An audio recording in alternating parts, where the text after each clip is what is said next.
Hi, folks, and welcome to our next webinar in our mini-series focused on environmental justice. My name is Cass Bismeyer, and I'm the coordinator for our Connected Conservation Community Practice for the National Park Service. Today, we're hosting a moderated panel where we're going to be featuring and hearing from a handful of landscape collaboratives around their work with environmental justice and their approach to it and how they're advancing it at the ground level within their collaboratives. We're really thrilled to be hosting this panel of diverse entities and organizations, and we will be using it as a full moderated panel for this entire session. So we have some questions. We'll go around to each of the panelists that we have today. You're welcome to drop in questions as you have them, and we'll integrate them into the conversation as well. So feel free to use that chat box if you do have questions that pop up or you're curious to hear from some of the panelists. You're also welcome to kind of identify a panelist if you want a question to go to specifically to them. So feel free to do that as well. We are recording today's session and we'll post it on our nps.gov/connected conservation site shortly after today's set of panels. So with that said, as far as any other housekeeping, we do also maintain an internal to the Department of Interior toolkit site, and I'll drop the link to that shortly after we get started here so that you can access that site, as well as the external site that I had already mentioned. So without further ado, we're going to dive into this session. We do have 4 panelists with us today. So we have Duvall, the Director of Strategic Partnerships from the Intermountain West Joint Venture. Thanks so much, Ali, for joining us. We also have Claire Robinson, who's the Managing Director of Amigos de Los Rios, a founder and Managing Director there. Hey, Claire. We also have Rebecca Stanfield-McCowan with the National Park Service Stewardship Institute, and she's going to be representing not only the NPS and Stewardship Institute, but also her role in the Network for Landscape Conservation. And then we have Victor Bujiak. Victor, you're going to have to mention your name in your opening as well, but he's the District Superintendent, North Coast Redwoods, California State Parks. So thanks again, Victor, for making time to join us as well. As we get started here, we're again just going to have some questions that are prompted for the panelists. And so we're going to kick off with just sharing a little background on your collaborative or your park, some opening thoughts to get us started. And Ali, I'm going to come to you first, and then Claire will head to you.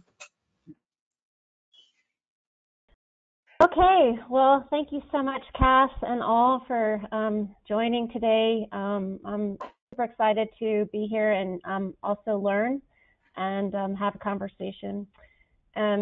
Here representing the Intermountain West Joint Venture, and just to share a little bit about who we are and this work. We are a science-based, partnership-driven organization, bird habitat organization that works across all or parts of 11 Western states. And much of our work focuses on implementing, supporting, and coordinating conservation in large landscapes that are mostly remote and rural, and with significant public, tribal, and private lands in the valley bottoms. We work closely with many partners, but I want to point out that our tradition has been to work with a diversity of representatives, including agricultural producers that operate across public lands. And we are governed by a management board, which is very diverse, so that makes us different. We're not an NGO. We're governed by a board that is represented by federal agencies, state fish and wildlife agencies, NGO partners, corporate and private entities. And so what that means is that we're always trying to work collaboratively with a diversity of perspectives to really make a difference for wildlife, habitat, and people. And at the core of our work is really the idea of collaboration and bringing people together to work on issues around habitat work. Cass, did you want me to go into then our work on or just that's enough for the piece?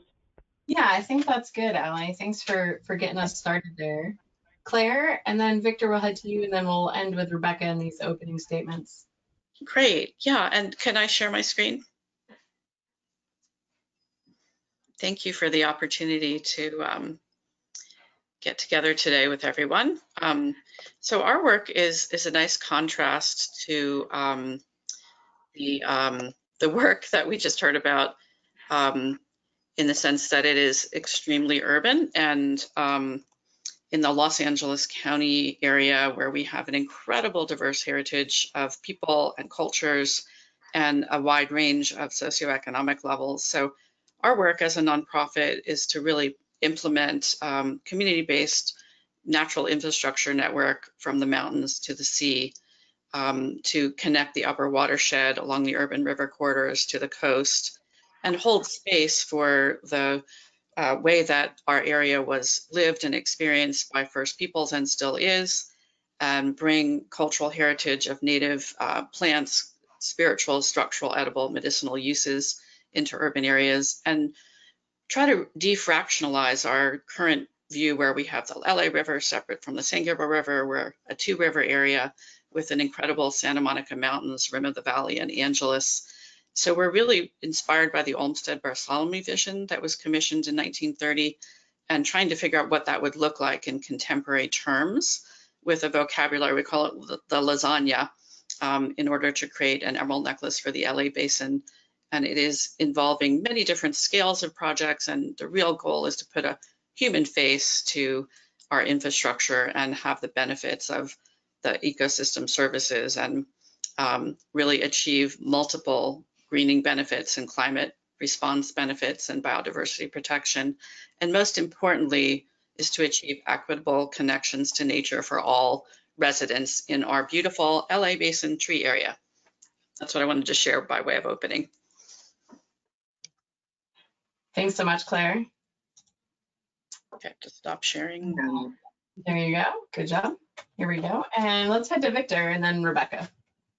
Hi, I'm Victor Boyetz. I'm District Superintendent for California State Parks over in the northwest corner of California.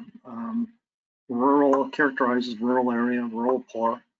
Been involved in partnership work for a number of years. One of the founders with One Town. We started another organization up here called Redwood Rising, Landscape Scale Restoration, and also working with California Landscape Stewardship Network. Doing some work with our mothership, which is California Natural Resource Agency, on an EJ group there, and within share space with Claire with California Landscape Stewardship Network for a JEDI roundtable there. I think that what I'm going to talk about a bit is human beings, and lots of different human beings, some in urban environments, some in rural environments, and how do we connect our work, whether it's agency work or nonprofit work or gathering folks together, how do we have that human element in all of our work? Through the Landscape Stewardship Network, we don't like to think of it as, okay, we're going to put on our EJ hats now and we're going to interact with folks. We have actually personalized it. You come from a personal level. Where are you? Where are you in your life? Where are you with dealing with other human beings? And then bringing that a welcoming of other human beings into your work. And how do you do that? And then how do you make moves to make sure that you're inclusive within these agencies and organizations? Thanks, Victor. And I know many of you wearing multiple hats in this arena because there's overlapping connections between networks that we're all involved in. And Victor, I think you definitely win a little there because you are representing a lot of different entities that you're engaged in, which is probably in part, I think, why you have been influential and successful in doing some work that I think we're going to hear about. So Rebecca, let's head to you, and then we'll get into what all of your approaches are to environmental justice within your work. Go ahead, Rebecca. Thanks, Cass. I'm Rebecca Stanfield McCown. I run the National Park Services Stewardship Institute, which is located at Marsh Billings Rockefeller National Historical Park in Woodstock, Vermont. but works nationally across the Park Service. So we do collaboration, community engagement partnership work, leadership development work, and research and evaluation. So we have a pretty broad portfolio that incorporates a lot of landscape conservation work within the different pillars of focuses that we have for the Institute. The other hat that I'm wearing today is representing the work that I have been doing with the Network for Landscape Conservation and working with their DEI working group. That committee is really focusing on looking at the role of the NLC within work on diversity, equity, justice, accessibility, environmental justice, understanding what the role of an organization like the NLC is, how do we create internal change and help support other folks that are looking to really push and move in those directions. And so I'll be sharing a little bit of the process that the NLC has been going through as it explores how it really takes on this mantle of environmental justice and really looks at what conservation means across the field. Great. And for those who don't know what the Network for Landscape Conservation is, just at kind of like that very broad level, the Network for Landscape Conservation advances cross-border collaborative conservation as a vital approach to sustain nature, culture, and community. And that group, which I think we have a couple of reps actually in the audience on, is made up of a lot of different organizations. It's very much a networked organization. Allie's a part of that as well, and a lot of folks involved in landscape scale conservation are either have a seat at the table or are involved in advancing the work of landscape scale conservation through the NLC. I'll drop the link to the NLC in the chat as well, but it's just landscapeconservation.org. So super simple to find, a lot of resources there, great entry point to conversations around landscape scale conservation as well. Thanks for that, Cass. I should have gone into a little bit more detail on that, but it is a network of networks, and we'll talk more about the work that it does, but through its policy forums and webinars and other resources that it provides, it really does have a particular space within landscape conservation to help elevate and raise issues, new approaches, things that we need to be talking about and engaging in around this topic based on the resources and connections that it builds. Yeah, perfect. Thanks, Rebecca. Okay, so let's dig in a little bit and really talk about the reason that we're here. And let's start with just your collaborative's approach as a practitioner to environmental justice. And I know each of you and your organizations are taking a slightly different approach, which is somewhat strategic on our part, kind of bringing you all together here so that we can hear how organizations on the ground can be advancing the work of environmental justice in a variety of ways. Because obviously there's no one right way or wrong way. There's multiple different avenues to getting to moving the needle on this really important topic. We're going to go in that same order that we started off with. So Allie, I'm going to kick off with you and then we'll head to Claire. Okay, excellent. Well, I will begin by saying, because of the nature of our organization, is to begin by saying what we're not.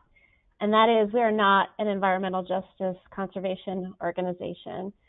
And I can speak to that maybe if we have more time around our conversations around, that we have talked about what that means and what it looks like. But what we are is an organization that really, what Victor espoused really resonates with me, is that we are an organization that really meets people where they are and thinks about partnership and thinks about meeting a diversity of partners across scales on our work of conservation. And so at this point in time, we're really thinking about how we broaden the tent in the Intermountain West around diversity, equity, and inclusion.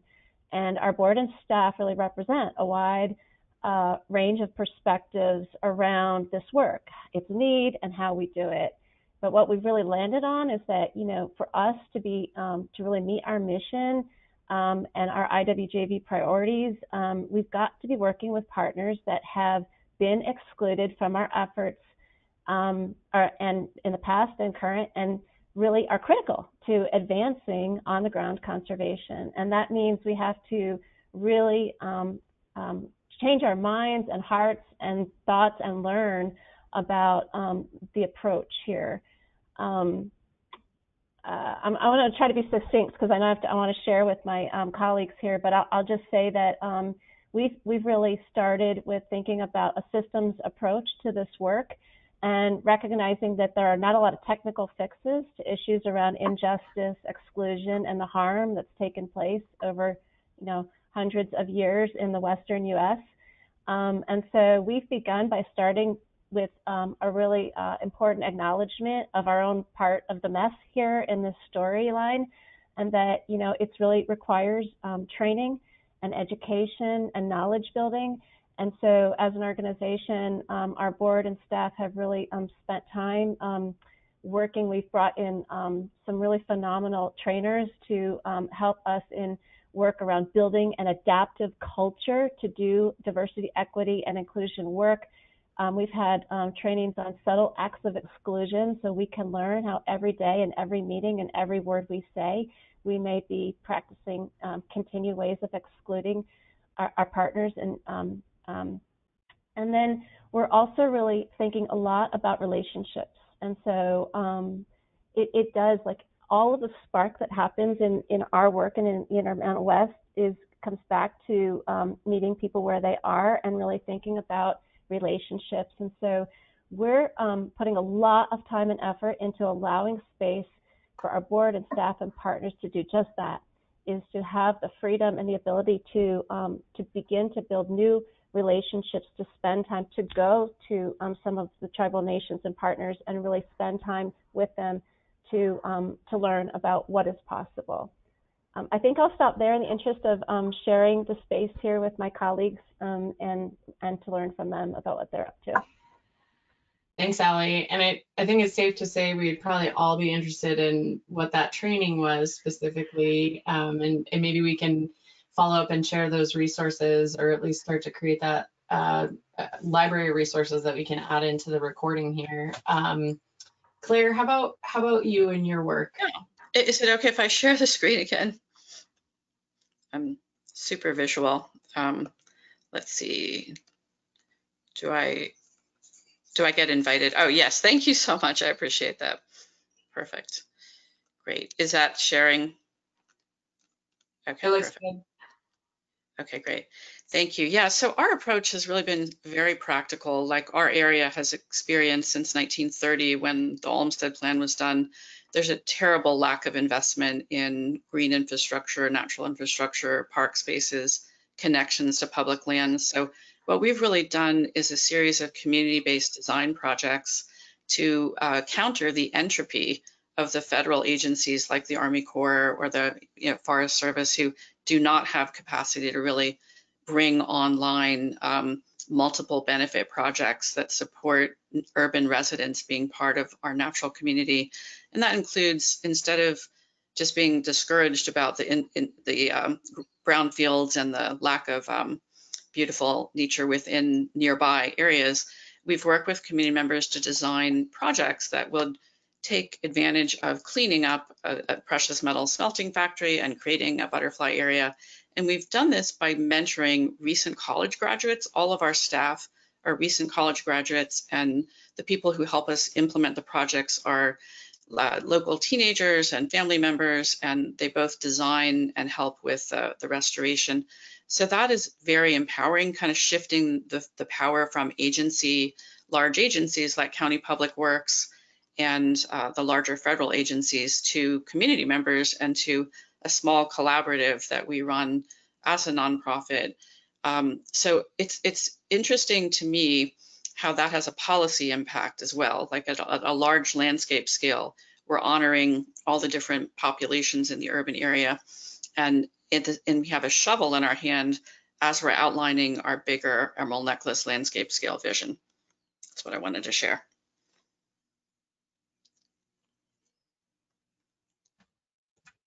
Thanks, Claire. Okay, and then Victor, let's head to you, and Claire, I'll steal those share rights back here. So Thank you. Thanks so much. Mm-hmm. I appreciate what you said, Ellen. And it's really, I've been working with folks and working in landscape scale stuff for a number of years. And what I'm finding, and what I've seen in leadership across the nation, are finding that when you look at who's at the table, who do you speak with, who's involved in projects, who's involved in organizations, it goes down to people and it goes down to relationships. If you're on a fire line, if you're entering into whatever community activity, if you don't have a relationship with people on the front end, it makes it tough to really engage them on anything meaningful. So one of the ways I've been thinking about this and doing it, and from a governmental perspective, so I'm in an area now that it's rural. California has a terrible history with indigenous folks, and I have government meetings with indigenous folks on a regular. There are 14 tribes represented in this district that I support, and we have the 3 largest tribes in California. So when you talk about redwood rising, landscape scale restoration work, we've got 40,000 acres permitted and all NEPA CEQA compliance done. We're looking for engagement with contractors, with staff, all levels across the board. That isn't something where you build that organization and then you go to your local tribe and say, hey, wouldn't you be interested in this or that? It's bringing people in on the front end. And in order to have those conversations and find out what people might be interested in or might want to lend support to, you have to have that relationship so that they're there, they get that information. I know agencies a lot of times get crumbed on for developing a project and bringing it out to stakeholders and saying, isn't this great? Don't you agree with this? And here's A, B, and C of what you can choose from. But it goes to you build those community relationships. When you're building those relationships, it comes from within these organizations, and whether it's a nonprofit, California Landscape Stewardship is one of those collaborations of, a network of networks, and each one of those organizations are bedded somewhere in the state of California, and they have local communities and they have local politics and all of that stuff. But we try and instill and try and get practitioners to think about, what are we doing for inclusion? If we're at the table and everybody looks like us, why is that? And we say, oh, well, it's educational background, it's experience, it's, their folks are ready or not ready. I think that if we build those relationships with community and have, organizations that are reflective of communities around them, that's the way that we can get the new input. Right now in California, we've been, many years, multiple years of catastrophic wildfire. And so now folks are going, wow, well, there was controlled fire at time of European contact. That's great. Who was doing that? Oh, indigenous folks were doing that. Hey, why don't you teach us about, fire lighters and not firefighters? Why don't you teach us how you manage this landscape? And it doesn't need to be transactional, where it's like, you have this great knowledge. We really need that. Welcome, share all your great knowledge with us.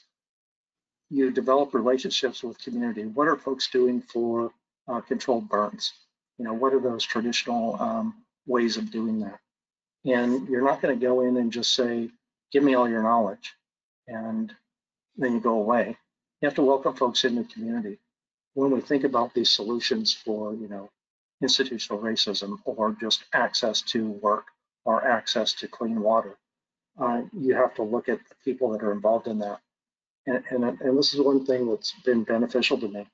So you can come in as a representative of, NGO, government entity, but you come with yourself, and sometimes you have to take some lumps, and you'll have people that need to iterate through where they have been excluded and the reasons for that exclusion, and how they may think that, what would be better for equitable access. And you have to sit there and you have to listen. And you don't come in with full solutions because maybe you don't know the community.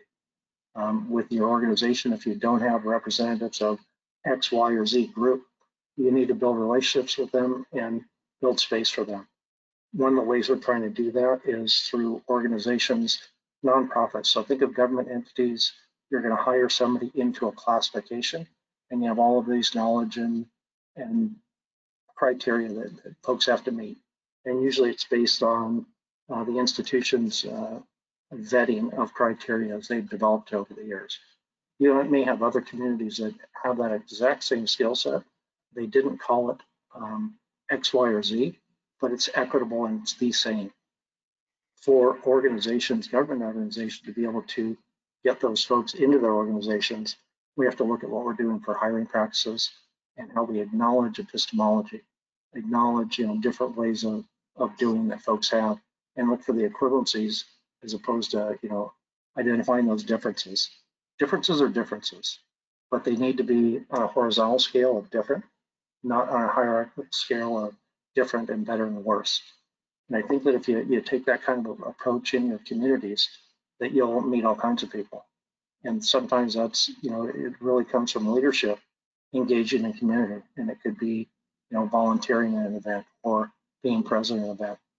Up here, we have lots of Indigenous folks. And I'm proud to say that our workforce is reflective of our surrounding community. But that didn't happen automatically. And it takes an effort to do that. But it's community events. It's like when folks have ceremony. If you're lucky enough to get invited to that, you show up. When people offer you food, you eat it. And you engage in conversations and build relationships. And that's how all of this work is going to change, and all of this work is going to be supported for all people. Thanks, Victor. And I can certainly hear that string of theme of relationship building being sort of at the core of this important work, and certainly continuity, I would think, too, and staff and people being at the helm of your various organizations has certainly gone a long way. I know for the National Park Service, we often do have change in leadership, and that does affect the communities that are long-standing in an area, or it can have that challenging effect on the ground. The people who have lived there for a long time, and then the leader changes and they've got to, figure out how to navigate a new leader in that capacity. Rebecca, I want to switch gears a little bit because you're kind of in a different position thinking about it from the Stewardship Institute perspective, but really I want to hear from the Network of Landscape Conservation perspective and the work that you're doing within the committee there. I was going to start there because I feel like it touches on a lot of what we've heard. The Network for Landscape Conservation is really looking internally and externally. So like Ali was talking about in terms of training and development of the coordinating committee that supports the NLC, what does that development look like in the realm of DEIJ? And so there were 2 cohorts of coordinating committee members that went through a training with the Batcherville Foundation a couple of years ago, and we were able to bring an aspect of that training to the full coordinating committee. So really looking at how we're personally developing who is on the coordinating committee. We are also being very intentional about this idea of relationship building. There is a really strong need to diversify who is participating in the coordinating committee, who is helping to lead and guide the resources, the tools that come out of the NLC. And to do that, we really need to make sure that we have different scales of experience, that full spectrum of people that are coming to the table and having different conversations about conservation than we typically have. But to do that, we need to build that relationship. So we're being really intentional within the working group of identifying how we go about building long-term sustainable relationships with community organizations, with individual practitioners, so that as we invite them into the coordinating committee, we are creating a place where they are definitely included and have a role, and their perspective and thoughts are welcomed, engaged, really elevated within the community, that we understand the reciprocal relationship that we have with them and with their community, so that we can really create a a welcoming coordinating committee that allows us to have different conversations, that allows us to elevate work that is happening in places that we might not even know about now, to elevate work in conservation and stewardship that isn't what we traditionally think of when we think of landscape conservation, but is really about people taking care of their place, taking care of their story, taking care of what's important to them. And so this idea of relationship is really, really important. One of the things that the NLC has is our Catalyst Fund, which really does go right to the heart of supporting practitioners in the field doing the work. And we have a really strong focus on supporting Indigenous-led conservation efforts, Indigenous-led network efforts, and also really looking at organizations that are pushing for this transformation of what conservation is, what the conservation field can do. So, both at the same time of trying to make sure that those of us who are engaged in the NLC are really continuing our practice and growing, like Ali said, but that we're also really intentional in the relationships that we're building and how we're welcoming people to the table, and then putting our money where our mouth is and supporting those in the field that are doing this work through the mechanisms that we have. I think too, Rebecca, one important thing about that Catalyst Fund has been that it's funding the coordination cost, really. I think it goes to more so the, the administrative function, which a lot of fund sources don't, I don't want to say appreciate, but they don't call that out as an important aspect. And I think that's a wildly different fund source that's so vital, because collaborative work is sometimes hard to fund, the administrative function. Yeah. It really is. People like to fund the shovel-ready projects that are ready to go and have, people out in the field doing it. And those of us that tend to often be behind the scenes doing the partnership building, the collaboration, the engagement, making it possible for the work to happen, that's not as attractive for people to fund, but is so vitally important to making sure that you have the resources to build the relationships, you have the resources to take time to get to know communities, to really build those connections. And if you don't have support for that, the work on the ground, you end up with these sort of one-off efforts that don't have the ability to have that really long, sustainable relationship. Can I add one thing to that, Rebecca? Yeah. I came out of 2 days of meeting with tribal preservation officers for California. Our SHPO was here, tribal affairs liaison for the governor, for Secretary of Natural Resources. And we did a little math. So $16 million goes towards TIPOs. You divide that by 204 tribes in California with TIPOs. It's about 59K per tribe, 56K per tribe. When we look at NAGPRA and repatriation, we look at institutions, we say you're going to list all of these things. There's positions that are created, there's funds that are there, and folks go through collections and look for artifacts associated with ancestors and all of that.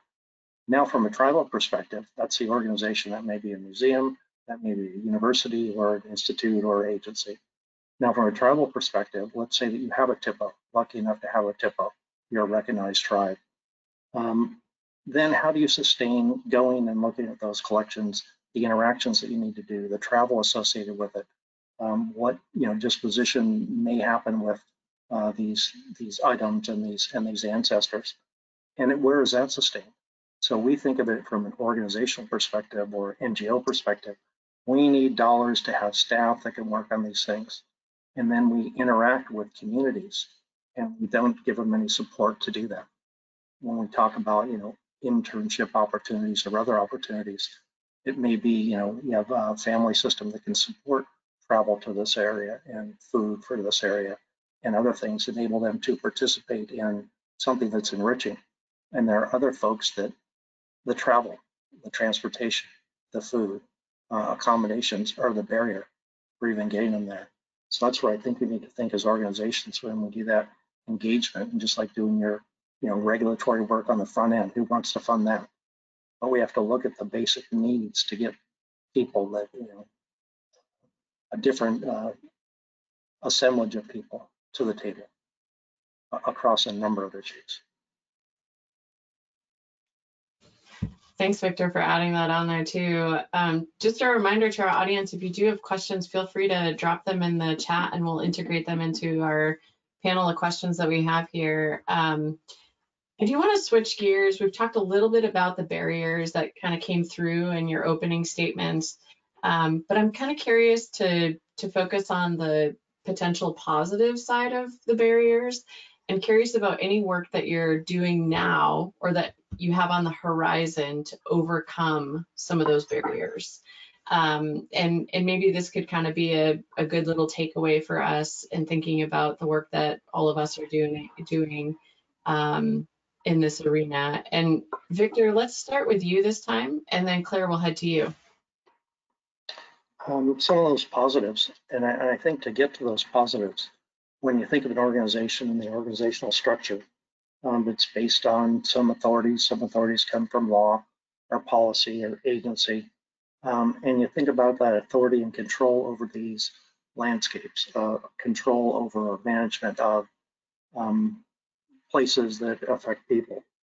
And one of the things you have to look at is when you want to partner with folks is how much authority, how much power are you willing to give up? And that's sometimes tough. And people will come from a I protect resources, cultural resources, natural resources, and give people opportunity to experience that. And a lot of times agencies and organizations do that through laws and policies. We have a partnership that we've done with a Yurok tribe where we co-manage a visitor center and Stone Lagoon area and up in my district. And that's where we have Indigenous folks that are running it. Indigenous folks are choosing what's in it. And we've also opened up our interpretation classifications. We've been able to eliminate some of those barriers and bring Indigenous folks in. So instead of somebody that looks like me saying, I think this is the way that the Hoopa thought about this, or the way that the Yurok thought about this, it's first person narratives. And one of the things that when we bring folks in, it's thou shalt talk about this or that. It's completely open to what you want to talk about. And you have a supportive network behind you from district superintendent all the way down to program managers that supports you using voice. And if you're speaking truth and it's hard truth, you have to have a support system behind you that does that. We've also been able to engage in lots of relationships and essentially opening up these parks up here and opening up the landscape restoration work to folks.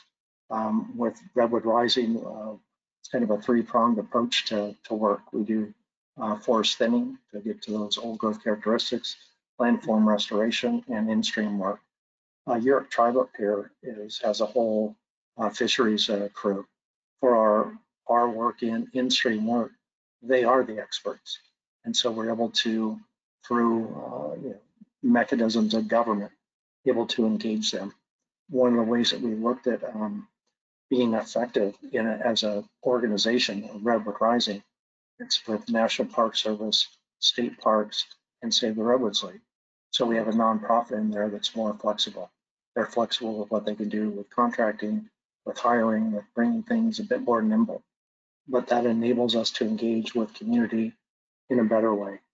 But I mean, really getting our staff reflective of community and then having those points of view and the histories are identified, a platform and a place for people to speak truth. And that's a little different. It isn't always comfortable. When you talk about genocide in California, supported by California government, that's a tough topic. And some folks don't want to hear that. They don't want to hear that when they're recreating in our places. But it's really been an enriching experience. And I think that bringing in those different worldviews has been beneficial for everybody. Thanks, Victor. You had quite a few nuggets in there. I think that could be valuable, and we could, I'm sure, talk in great lengths, and which I want to at some point with you about how, what are those government mechanisms to making things like visitor center collaboration or co-management and restoration and setting up something like Redwood Rising and all of those aspects. we're going to head to Claire just because we only have a little bit of time left, but I really appreciate all that you just shared, Victor. That was packed full. And then Claire, after you, we'll head to Allie. Okay, cool. I'm going to share my screen again if it's okay. Sorry. Did you mention mycelium map? Great. Well, yes, thank you again. So as a contrast, we're really excited about some of the convergent planning efforts that the state is undertaking between different agencies, weaving together mandates, stretching to go the extra, tenth of a mile to make things happen and connect the dots. And we're looking for benevolent governance, really, people who are, daughters, sisters, brothers, mothers, and who understand sometimes you just need to get beyond the bureaucracy and into solutions mode. And I think the other thing that's been amazingly important is in the past 6 years, some of the national groups like the Nature Conservancy have regrouped to identify the urban areas as critical to conservation, whereas before there was a little bit of a prejudice against the areas that were in the gray urban zones. And so that gives us a lot more credibility and a lot more possibility. And the other thing that's been really, really positive is the focus on Title I schools. Every school is a microcosm of the bigger LA Basin watershed, connecting schools to the rivers and to the urban fabric, realizing the important benefits of having a big network, but then having small nature near you for physical fitness and mental health. And incredible teenage power. And I mention that because we are leaving our teenagers with a lot to deal with, a lot of complexity in the future. So it's been amazing. We've tried to hold space with all the different collaboratives we work with so that teenagers can come and make a huge difference at their schools that they attended, or along the river corridors, or in places that are meaningful to them and their stories. And seeing them be so active in our stewardship programs and literally physically transforming schools and bringing nature into their lives in a meaningful way is, to us, an incredible positive that we're looking forward to. It kind of connects the dots between the huge landscape scale conservation and convergent planning, and then the impact on one person. That's what I wanted to share. Thanks. Claire, could you just hit mycelium map a little bit about all Yeah, this? I'm so sorry. The California Landscape Stewardship Network, and specifically the Jedi Roundtable with these folks, we've really been inspired by the mycelium, the fungi, the incredible interweave and interconnected network that passes nutrients and water and information back and forth underground in healthy soil. And that's kind of our overarching system that we're inspired by. And the other thing that's been incredibly powerful to me is friendships with California Landscape Stewardship Network, people from all different walks of life, agency positions, really becoming friends and learning about each other and sharing this idea that, none of us are well until all of us are well. And the mycelium completely embodies that. So I'm very grateful to be part of that healing of severed connections. And I see a lot of power in us just being human beings together with respect to whatever agency or position we're in. And if folks aren't familiar with the California Landscape Stewardship Network, much like the Network for Landscape Conservation, it's a network of networks, and except for its focus on the state of California, and continues to grow, it seems, every time I engage with that group, and just a really great group of people. They also have a website. You can also find them on the Network for Landscape Conservation site. It'll connect there too. But I'll be sure to drop a link into the chat for that as well.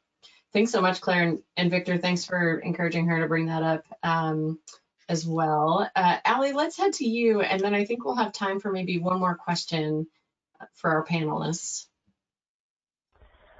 Okay, and I'm deeply curious about those that are attending here and what's on your minds. I just want to ask and just make sure we're meeting some of your thoughts and ideas around barriers.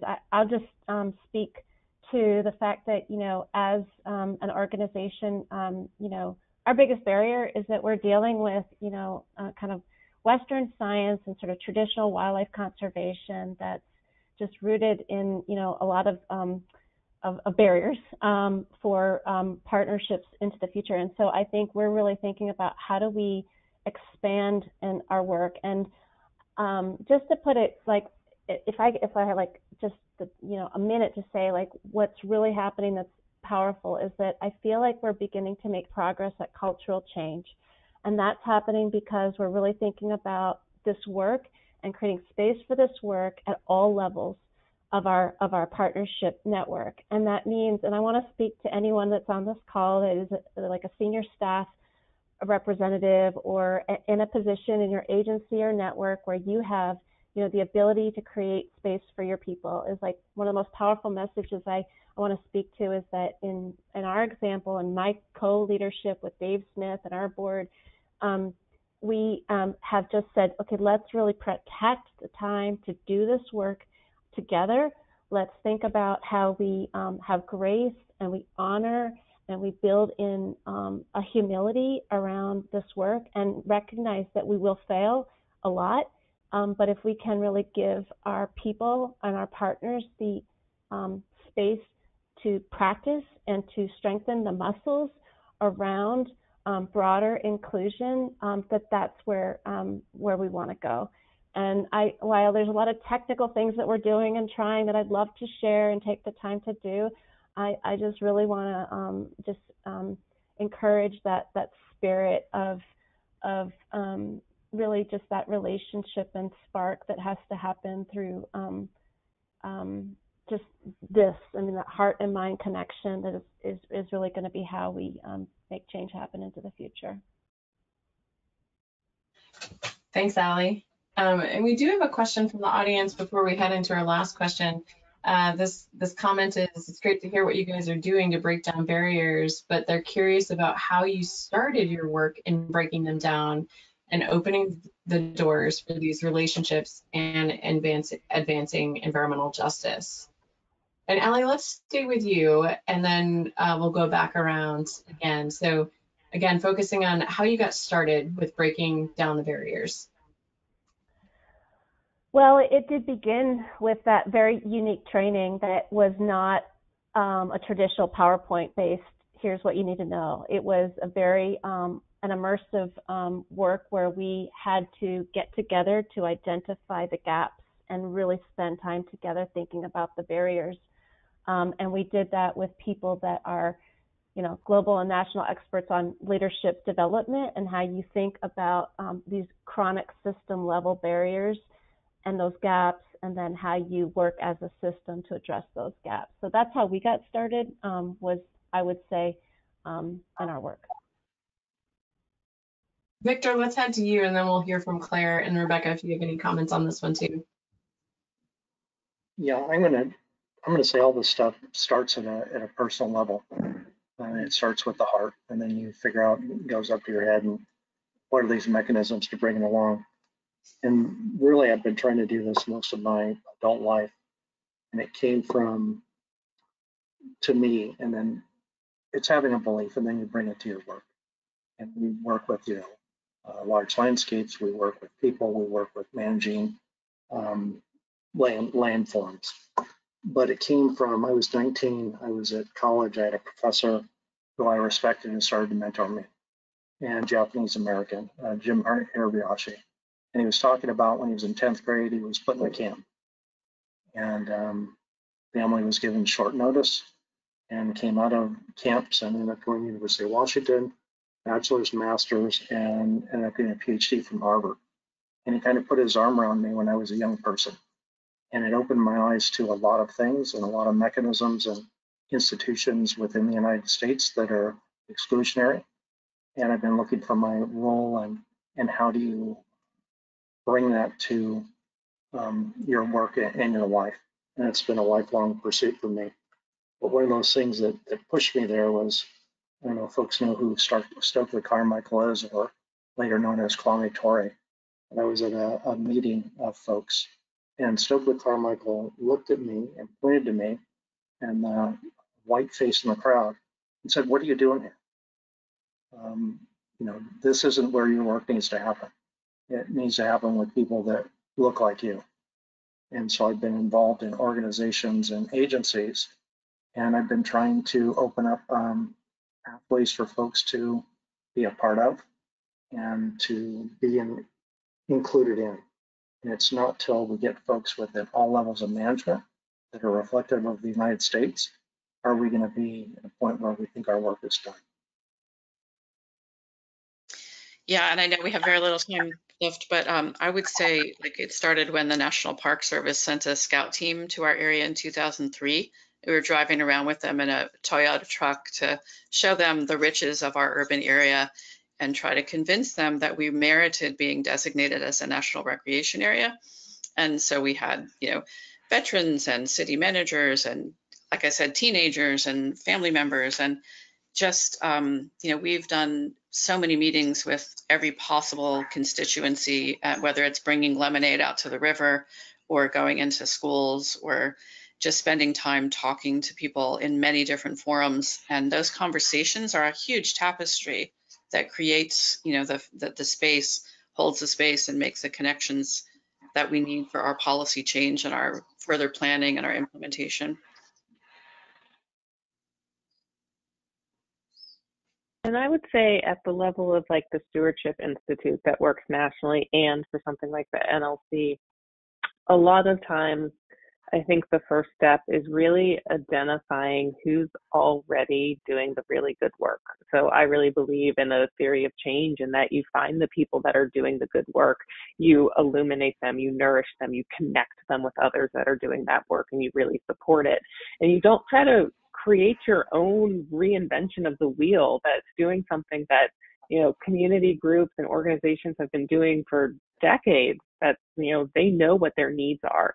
But you find the people that are doing the good work and you listen to them about what their needs are and what barriers they're having and identify how your organization can work to remove those. And so from a Stewardship Institute perspective, really thinking about what is the role of the National Park Service and our partners in elevating the concerns of community groups and organizations that we're working with, and how can we provide technical assistance, support other mechanisms by which we can remove those barriers. But that requires us to come to the table listening, to come to the table without an agenda, to really go into a community and just be open and listen. And at the NLC level, it really is looking at these networks and how do we support and elevate the work of different networks and bring that perspective of listening, of understanding what the community needs are, and grounding the work at that level.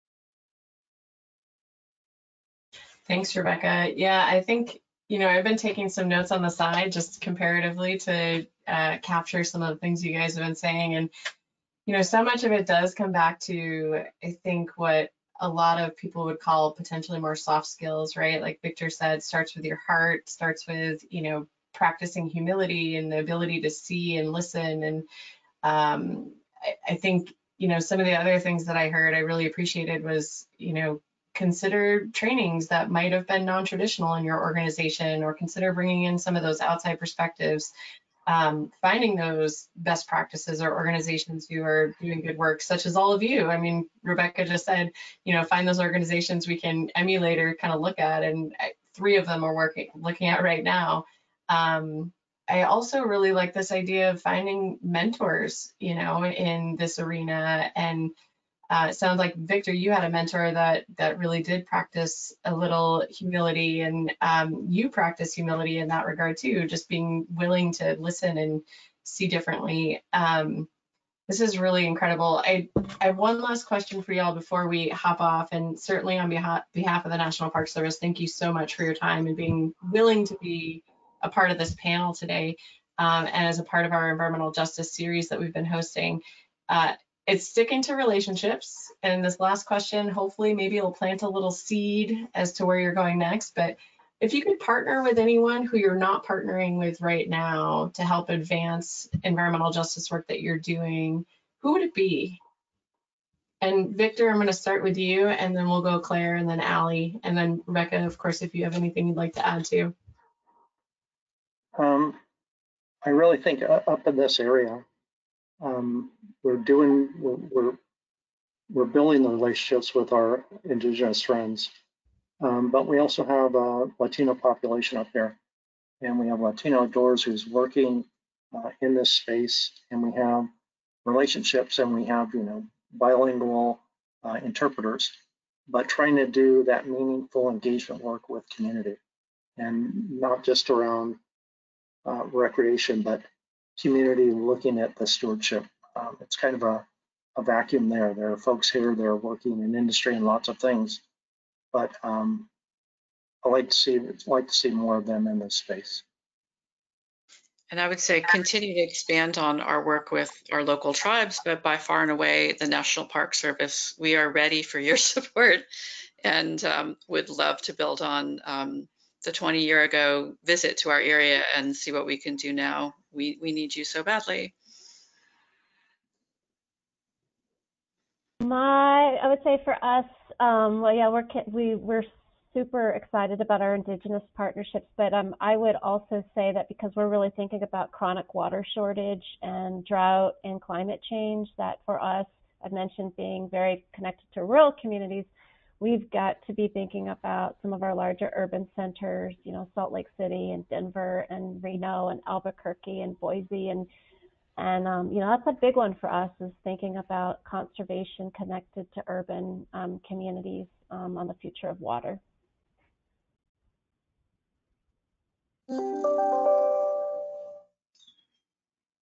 I would say, particularly like after listening to Claire and looking at some of her slides, the Stewardship Institute is doing work in teacher professional development, but like that work with the schools, like I think that really stepping fully into environmental justice work, looking at social justice issues of climate change with K through 12 education across the country, I would love to really be able to fully embrace that at local levels and national levels.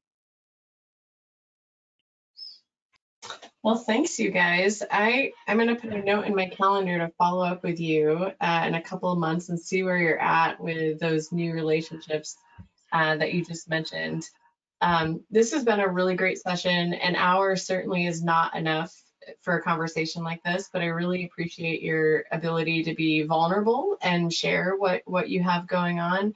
Be open, practice that humility, and just be willing to hear from one another too. I'm hoping that in addition to starting a conversation here, we've started to build some new relationships among all of you. I know some of you have known each other for a while, but relationships are at the hub of this type of work. So on behalf of the National Park Service, thank you again. And if you're still on, we do have one last webinar in this environmental justice series hosted by the NPS Connected Conservation Community, and that'll be on June 2nd. We're going to hear from Groundwork USA and a few projects that have been that are part of Groundwork in urban areas. And so I'll drop a link in the chat here just in a second, and you'll also receive a follow-up email with the recording from today and the registration link for the next webinar in this mini series. So thanks again, everyone, and I hope that you enjoy the rest of your day. Great work, everyone. Thank you all for your time. Appreciate it. Thank you so much. Thanks for organizing us, Cass. Absolutely. Thank Bye-bye. you.